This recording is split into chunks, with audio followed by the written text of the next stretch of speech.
لال کپتان، یہ مووی جو 2019 میں آئی تھی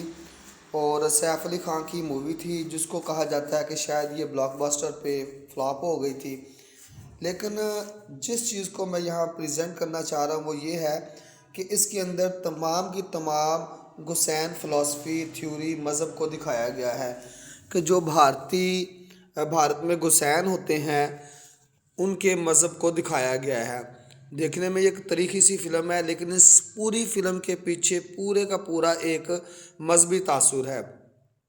کہ کس طرح ان کے نظریات ہیں کہ جو وقت ہے وہ بار بار چینج ہوتا ہے، وہی چیزیں دہرائی جاتی ہیں، جہاں سے کہانی شروع ہوتی ہے وہیں پہ کہانی ختم ہوتی ہے۔ اور جیسا کہ ان کے عقائد ہیں کہ سب سے جو اہم چیز ہے وہ کال ہے، اور کال کے اوپر پوری طرح پراپر انہوں نے ایک سانگ بھی بنایا ہے۔ اور یہ بھی جیسے انہوں نے کہا ہے کہ یہ بھی دکھایا گیا کہ جیسے ہی انسان پیدا ہوتا ہے اس کی زندگی جو چل رہی ہے اصل میں وہ موت کی طرف چل رہی ہے، اور جو یہ تسلسل ہے زندگی اور موت کا اور کہانیوں کرداروں کو یہ بار بار دہرایا جاتا ہے۔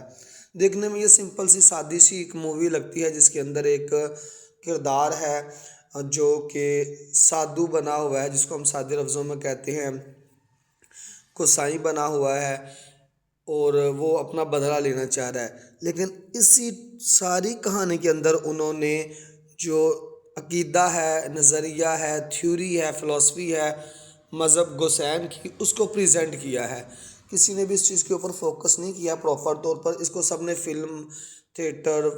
اور ان چیزوں میں لیا ہے۔ جو اس کے پیچھے ریلیجیس تھیوری ہے اس کو کسی نے بھی نہیں دیکھا۔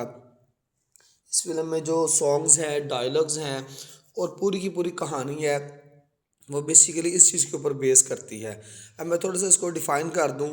کہانی کا یہ ایک تھیم ہے کہ کچھ گروہ ہیں، گروہ میں اس لیے کہہ رہا ہوں کیونکہ فلم والوں نے پراپر یہ نہیں کہا ہوا کہ یہ ہم نے تاریخ پہ فلم بنائی ہے، انہوں نے یہی کہا جی ہم نے یہ مطلب کسی کے ساتھ ریسمبلنس نہیں دی، تو میں بھی کسی کا مخصوص نام نہیں لے رہا۔ ہاں یہ کہہ رہا ہوں، وہ کہہ رہے ہیں کہ کچھ مختلف گروہ ہیں،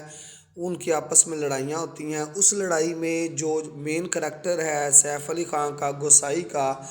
اس کے والد کے ساتھ اور اس کی خاندان کے ساتھ ان کی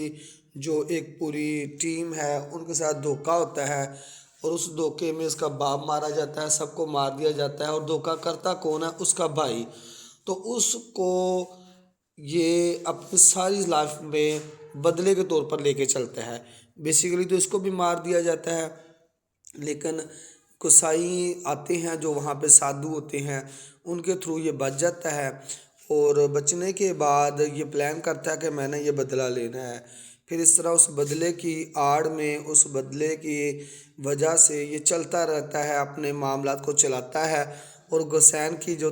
وصیت ہوتی ہے، جو ان کے مذہبی لیڈر کی وصیت ہوتی ہے، اس کو اپناتا ہے۔ ہاں اس میں یہ بھی چیز شو ہوتی ہے کہ شاید جو کریکٹر ہیں اس کے جو فادر اور خاندان ہے وہ مسلمان ہے، اور بعد میں انہوں نے گوسین کو، یعنی کہ جو گوسائی مذہب ہے یا گوسائی عقیدہ ہے، جو بھارت میں ابھی بھی یہ لوگ ہیں، پاکستان میں بھی ان کی کچھ پرانی یادیں ہیں، تو ان کو لے کر یہ چلتا ہے۔ تو یہ گوسائی مذہب اپنا لیتا ہے، اور صرف اپنے بدلے کی آڑ میں، اپنا بدلہ لینے کے لیے۔ تو اس طرح یہ مووی چلتی ہے۔ مووی میں بڑے ہی انٹرسٹنگ کریکٹر ہیں، اور اس زمانے کی اگر ہم بات کریں آج سے 200 سال پہلے کی، تو اس زمانے کی، اگرچہ یہ بکسر کا ٹائم ہے لیکن اگرچہ فلم میں انہوں نے کہا جب انگریزوں کی آمد ہو رہی ہے اور بر صغیر میں جو لوکل چھوٹی ریاستیں تھیں وہ ختم ہو رہی تھیں، یہ اس زمانے کی مووی ہے۔ چیزوں کو بڑی ہی اچھے طریقے کے ساتھ پیش کیا گیا ہے، خاص طور پر جو اس کی کسٹیومز ہیں، مطلب جو انہوں نے لباس وغیرہ، سینری، سب سے زیادہ تو مجھے اس فلم میں یہ چیز اچھی لگی کہ اس فلم کی جو انہوں نے سینری کی ہے، جو انہوں نے انتخاب کیا ہے، منظر نگاری کی ہے، وہ بہت خوبصورت ہے۔ ڈائلاگز بھی بہت اچھے ہیں، اور جو فلسفی انہوں نے پریزنٹ کی ہے تھرو سانگز، وہ تو سب سے ہی کمال کی ہے۔ اور میں ایک الگ سے ویڈیو بناؤں گا کہ اس فلم کے جو گانے ہیں ان کے اندر ریلیجیس تھیوری ریلیجیس فلاسفی کو کس طرح پریزنٹ کیا گیا ہے. تو اس مووی میں جیسے اس زمانے کے حساب سے تلاش کرنے کے لیے مختلف طرح کے طریقے تھے، جن میں سے ایک کتوں کا سہارا بھی لیا جاتا تھا جو اسمیل سونگھ کے پتہ کرتے تھے، اس کو بھی پریزنٹ کیا گیا ہے. ڈفرینٹ قسم کی جو لوکیشنز ہیں اس زمانے کی، بکسر ہے، باندہ ہے، اور ان ساری جگہوں کو پریزنٹ کیا گیا ہے. اور جو سادھوؤں کی لائف، گوسین کی لائف ہوتی ہے،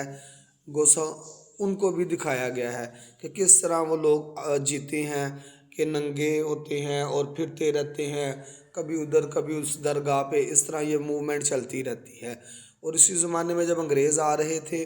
تو ان کو بھی دکھایا گیا کہ انگریز کیسے آئے، انہوں نے کس طرح چالاکیوں شاطر بازیوں کے ساتھ یہاں پہ اپنا رول ادا کیا اور قبضہ کر لیا.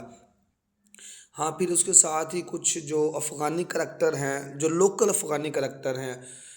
روہیل کھنڈ وغیرہ اور بھیل کھنڈ وغیرہ جو یہاں پہ افغانی تھے، ان کو بھی پریزنٹ کیا گیا ہے. دیکھنے والی مووی ہے.